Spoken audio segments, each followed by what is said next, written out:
Okay, so I know everyone who made a review on Battlefield 1 did it way before I did, but with the game coming to a close and Battlefield 2018 right around the corner, I thought I'd make sort of a review on what appears to be the final product for the most part of the game, and what I want to see next, in case anyone cares or is willing to listen.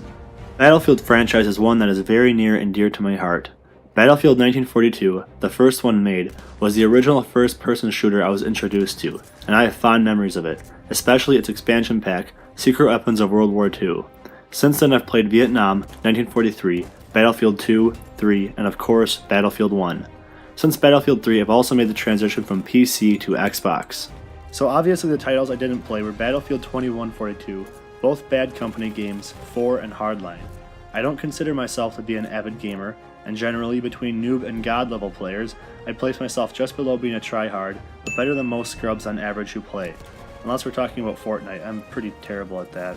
So even though I've stated I'm not an avid gamer, I have had experience playing a lot of different titles such as Call of Duty, Grand Theft Auto, Skyrim, some Tom Clancy a bit, and a little game called Spec Ops: The Line, which is one I will do a video on in the future. Seriously, if you haven't played this campaign, go and do it. Of all the games I've played, however, I think I've spent the most time on Battlefield 1. It's either that or GTA V, I'm not sure.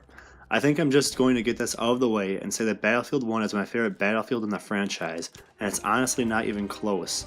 I know there's a number of people who exited the video for that statement, so if you're stuck around now, you'll get to hear why I find it to be my favorite. There's a lot that I like about the game. The massive 64-man servers, the fast-paced and sometimes chaotic gameplay, the various bugs, the fact that it lags constantly with my internet, getting bayonet charged in the back. Okay, who wrote this? But seriously, the one thing that has defined the franchise and set it apart over the years is that it knows how to use scale. With over 5 dozen people, tanks, planes, boats, elite classes, horses, and behemoths roaming the maps, it's pretty incredible that DICE has made the franchise work from its first game, and I think they really hit a nice place balancing all of that almost perfectly in Battlefield 1. If you played the original installments, you may remember driving, or worse, walking around for what seemed like forever until running into an enemy, probably getting killed, and then having to do that all over again. This was a big flaw in the original games, as incredible as they were.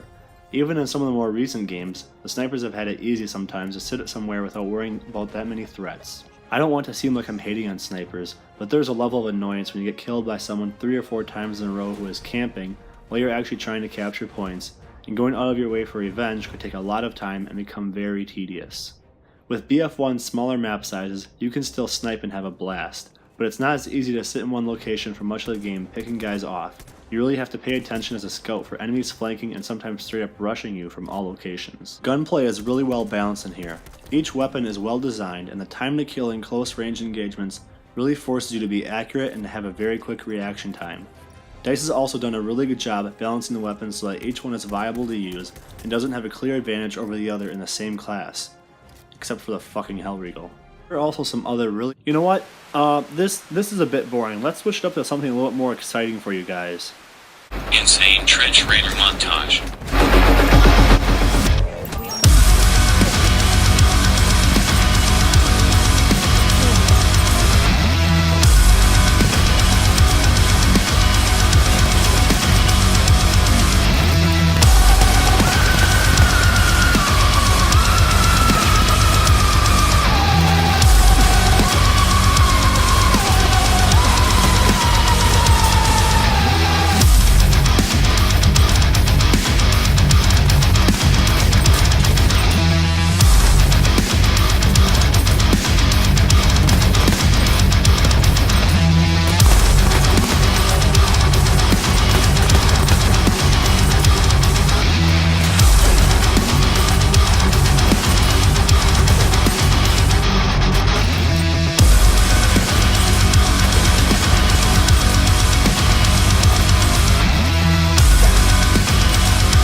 Are you kidding me? What the f? This actually leads quite well into one topic that has been at the forefront of controversy for this game. The introduction of elite classes and behemoths. This is the first time both were introduced to the franchise in this manner, even though earlier Battlefields had weapon pickups and 2142 had Titans or something like that. Some people like them and others think they should be taken out of the next game. I actually love both of these features, but Behemoths could use some work. My big problem is not that they're overpowered, but that playing against and with them can be very uneven. The airship and the dreadnought are my biggest complaints. First off, being killed by these two can be more annoying than listening to Friday by Rebecca Black, because there's not a whole lot you can do to counter them, especially if you're playing on Cape Helles or Operations and Ballroom Blitz. Playing in these can often be as exciting as watching Avatar: The Last Airbender the movie, as you're often stuck shooting at pixels and getting bored quickly. Two behemoths DICE did a great job with were the Armored Train and the Char 2C, which both happen to be land-based.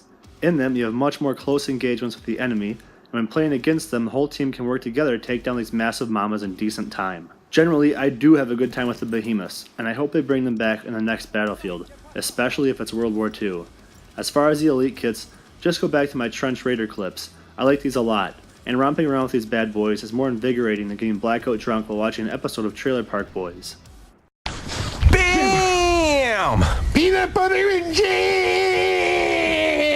What the fuck are you doing, Phil? Okay, now it's time to talk negatives. Aside from some annoying bugs, the two main gripes I have with the game is the Premium Pass and the single player campaign. The Premium Pass really turns me off for obvious reasons, the biggest being making players pay for content, thus making the multiplayer experience not as good as it probably could be. Loot crates are fine in my book, as long as the Premium Pass is removed and there is a way to progress towards them in-game. However, it's been really good to hear that EA is likely going to do away with that in 2018, and I think the game will be all the better for it. I'm much more okay having the option to pay for weapon skins than maps, new guns, and game modes. Hopefully these changes are made, and I believe that most people will agree with me on this. Okay, now on to one of the biggest missed opportunities of 2016, the single player campaign. I'm not gonna lie, it starts strong with making you fight to the death, and then gives your character a name after he perishes, but after that the campaign feels very uninspired. This really disappointed me as a guy who really likes to dig into the meat of single player experiences, and World War I has a ton of opportunity to make compelling missions of, and DICE really missed the mark here. The entire war was fought over questionable reasons, and the unrest after the gunfire stopped directly led to the Second World War, which is one of the bloodiest events in history. The campaign instead feels lifeless, and the most compelling it got was in the Lawrence of Arabia missions. However, Battlefield was never really known for great single player.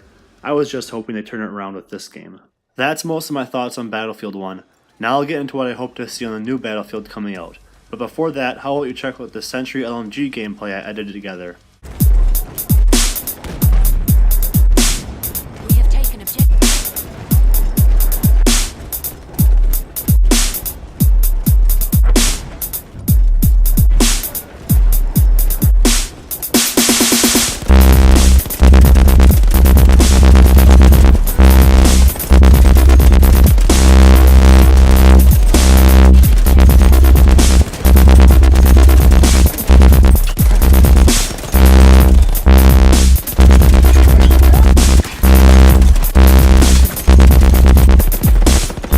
Okay, so the number one thing I want for Battlefield 2018 is World War II.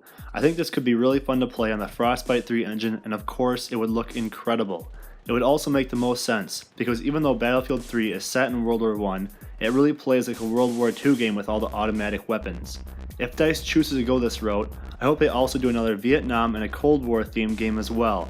It's been a while since the franchise has been there. I think there'd be some great potential as it managed to make World War I marketable, an accomplishment that seemed impossible before this game.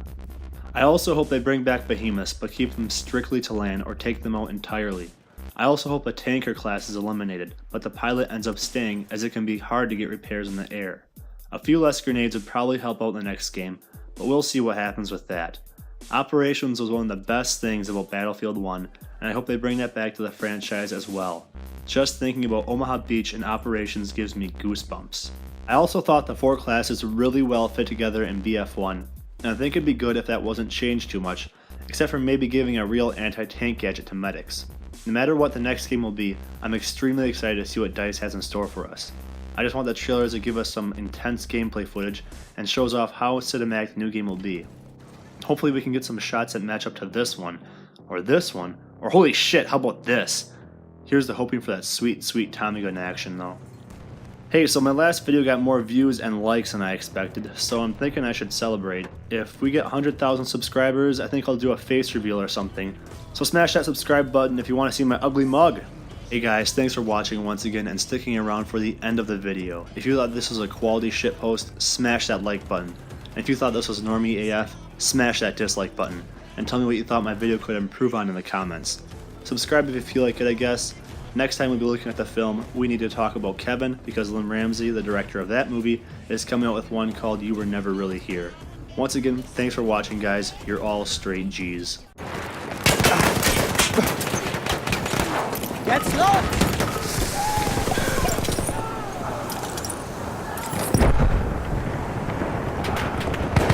Double kill, triple kill, Oh, baby! overkill. Kill-tacular. Kill-trocity. Kilimanjaro. Kill-tastrophe. Kill-pocalypse.